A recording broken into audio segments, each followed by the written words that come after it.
Up next is a cabinet I bought rather inexpensively. It's really, really tall, and it has some crazy mismatched hardware on it.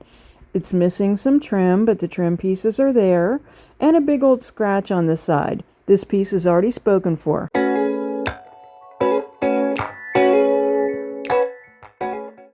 The customer sent a picture for a color request. My closest match is Mason-Dixon Gray from Dixie Belle, but I'll have to seal it. I begin the repair work by reattaching the two missing pieces of trim. I use glue, I spread it out evenly, and then I finish that off with my nail gun.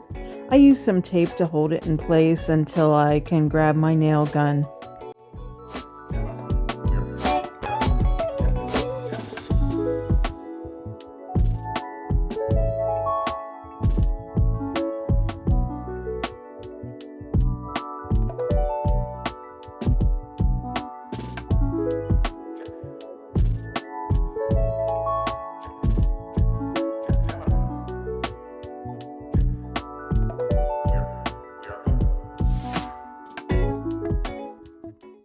I use a nail set to countersink all those little nails. I only put 4 on each piece of trim since I used glue also.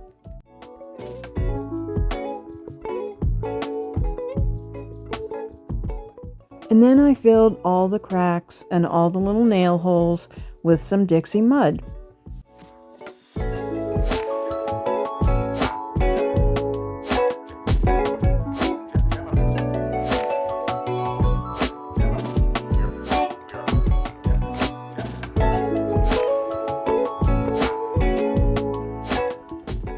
I also used it where the scratch was.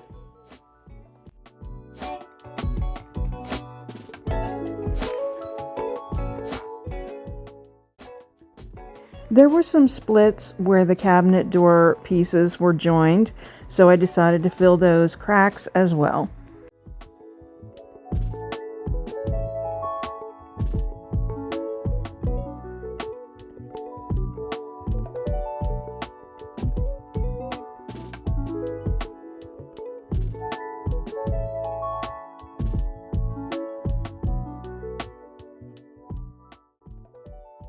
When everything's dry, it's time to sand down the excess dried mud. You can see it's very powdery.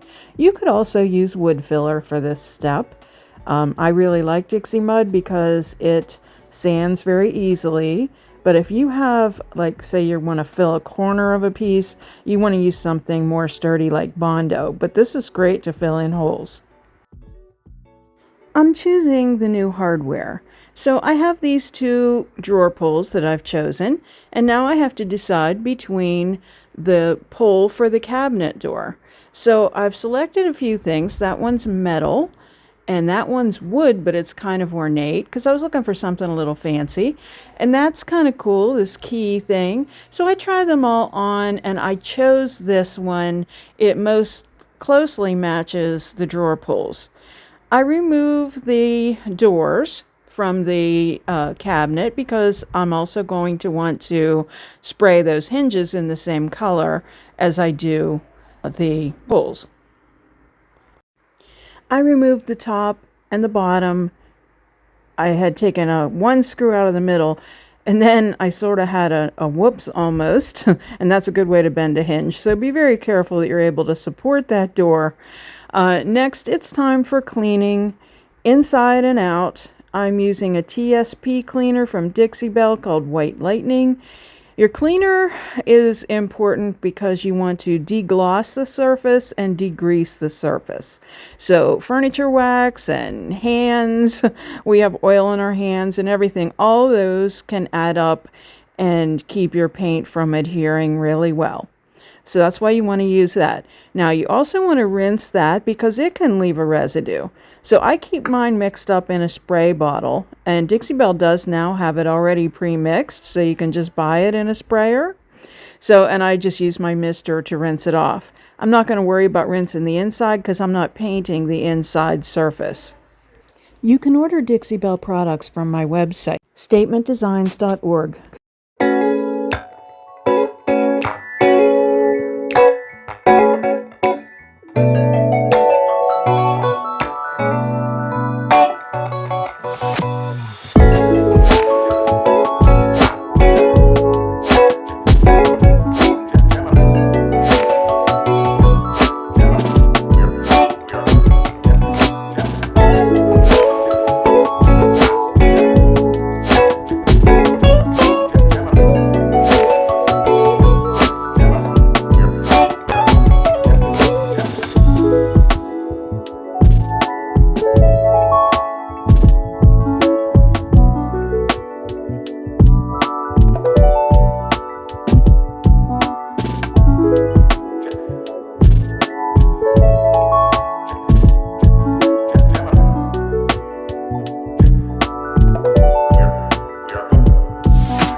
important to get all the residue from the sanding and the Dixie mud that I used to fill in those cracks.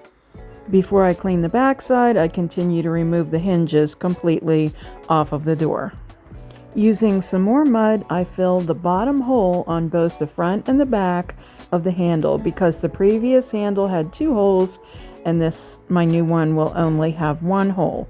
So we need to cover that up. The prep work on your piece is probably more important than your paint job.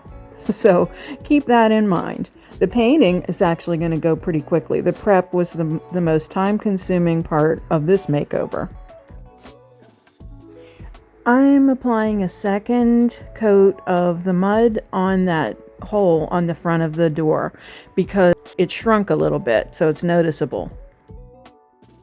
My supplies are all ready. Dixie Belle sells all of these too. And I use some tape to mask the holes in the drawer so the paint doesn't drip through. Shaking the paint is super important. Some people prefer to stir it. I only usually stir it if it's a metallic paint, but I'm fine with shaking it the rest of the time. Sometimes when you remove that paper insert, there's a little skin that kind of remains that the paint has formed. I just pull that off with my fingers and just pull it up and you don't even get paint on you. I pour the paint into the well. You don't want to pour it way over the well because you want to be able to have that ramp, that surface there, to be able to roll off your roller. So try to clean off your jar if you can so it doesn't stick when you go to open it. I'm filming this side in double time, so I have it so I can see out on the sales floor as usual. Those of you that follow my channel know that my shop is in another shop in a mall. So yeah, I'm using that roller and just a couple tips with the roller. It's a sponge roller, so don't press too hard because you'll get roller marks. Because what happens is it's like squeezing a sponge and the paint that's in it will come out, and as you're rolling it, it'll make lines. So just try to get a generous amount of paint on it and distribute it with a, medium to light touch so that you're not squeezing out that excess paint and getting those roller marks. Now there is a line where the seam is, so I have to use the brush there. So between the brush and the roller, it's really making pretty quick work of this great big cabinet. Pay no attention to my bat wings.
painting the back side of the cabinet door first, and I may only put one coat on it. I'm getting really good coverage. We'll see how that goes. Definitely going to put a second coat on the rest of the piece.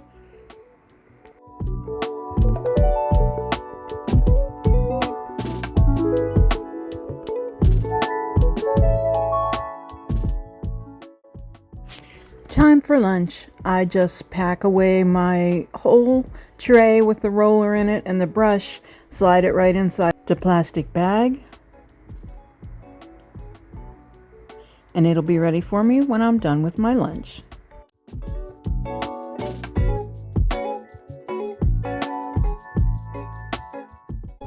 Back to work. I've already put a second coat on the main cabinet, and now I flipped the door over and I'm doing my first coat on the front of the door.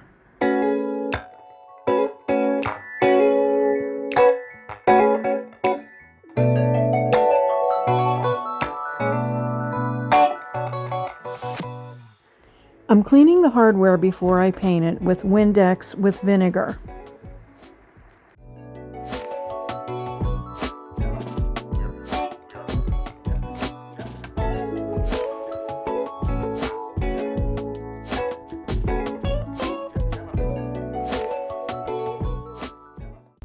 I'm going to wrap it up here today, and we'll have a part 2 on this video of Back to Basics. So be sure to come back and see how I distress, seal, and put this piece together. Thank you so much for watching today. If you like this video, give it a thumbs up and share it with your friends. I'd love it if you hit the subscribe button and also the notification bell so you won't miss a thing. You can also join our channel membership for only 99 cents a month for lots of exclusive content. Find us on the web at www.statementdesigns.org and on social media as Statement Designs. Stay well.